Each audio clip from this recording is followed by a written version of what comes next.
السلام علیکم ورحمۃ اللہ وبرکاتہ۔ امید کرتا ہوں آپ سب خیر و عافیت سے ہوں گے۔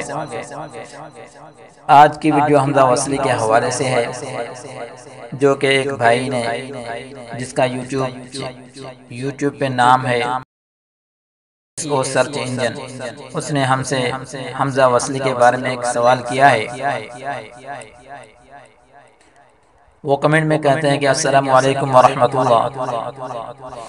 قرآن پاک میں لفظ ہے ہارون اخشدد بی ازری، اس میں اگر وقوف کریں تو الف پر کون سی حرکت ہوگی اور ان کی وجہ بیان کریں۔ بھائی ہم سے یہ پوچھنا چاہتے ہیں کہ اگر ہارون اخی پہ وقوف کریں گے تو آگے حمزہ وصلی پر کون سی حرکت یعنی زبر زیر یا پیش پڑیں گے۔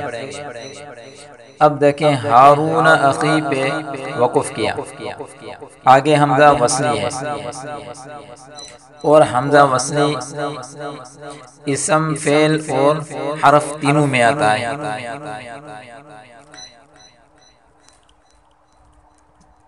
اسم کی شروع میں اگر لام تعریف کا آ جائے، اسم کی شروع میں اگر لام تعریف کا آ جائے تو حمزہ وصلی پر ہمیشہ زبر پڑی جائے گی، جیسے الحمد، العالمین۔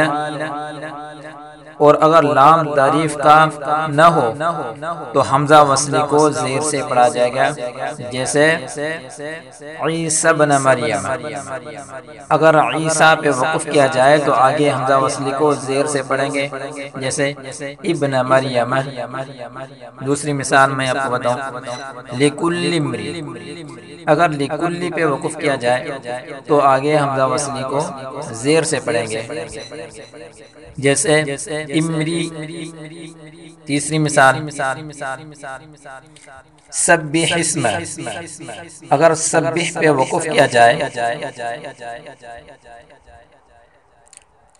تو آگے حمزہ وصلی کو زیر سے پڑھیں گے، جیسے اسم۔ سبح پہ اگر وقف کیا تو آگے پڑھیں گے اسم۔ دوستو یہ دو تین مثال تھی اسم کے حوالے سے۔ اب بات کرتے ہیں فعل کی۔ اگر حمزہ وصلی فعل میں آ جائے تو تیسرے حرف کو دیکھنا ہوگا۔ اگر تیسرے حرف پر زبر یا زیر ہو تو حمزہ وصلی کو زیر دے کر پڑھا جائے گا، جیسے اضرب، اذهب یا اصطفى، انشقت۔ اب دیکھیں جو تیسرا حرف ہے، ایک حمزہ وصلی، اس کے بعد دوسرا حرف ساکن ہے، تیسرا حرف جو ہے اس کے اوپر زیر ہے اور زبر ہے، یعنی حمزہ وصلی کے جو تیسرا حرف ہے اس کے اوپر اگر زبر ہے یا نیچے زیر ہے تو اس کو زیر کے ساتھ پڑھا جائے گا، اور اگر تیسرے حرف پر پیش ہو تو حمزہ وصلی کو پیش کے ساتھ پڑھا جائے گا، جیسے انظر، اتلو۔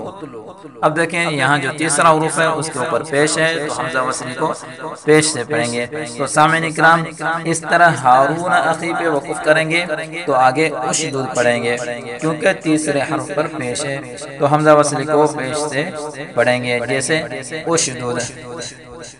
دوستو امید کرتا ہوں آپ نے جو ہم سے سوال کیا تھا یا آپ کے ذہن میں جو سوال آ رہے ہیں حمزہ وصلی کے حوالے سے، وہ انشاءاللہ آپ کے کلیئر ہو چکے ہوں گے اور آپ کو سمجھ میں آ چکے ہیں۔ اگر آپ کو ابھی تک بھی سمجھ میں نہیں آیا تو آپ ہم سے کمنٹ میں پوچھ سکتے ہیں، انشاءاللہ ہم پھر تفصیل سے اس کی ویڈیو بنا لیں گے۔ اور اگر یہ ویڈیو آپ کو اچھی لگی ہے تو اس کو لائک کریں اور اپنے دوستوں کے ساتھ زیادہ سے زیادہ اس کو شیئر کریں تاکہ اور مسلمانوں تک بھی یہ ویڈیو پہنچ جائے۔ اور اگر آپ نے ابھی تک ہمارے چینل کو سبسکرائب نہیں کیا تو جلدی سے سبسکرائب کر لیں۔ والسلام علیکم ورحمۃ اللہ وبرکاتہ۔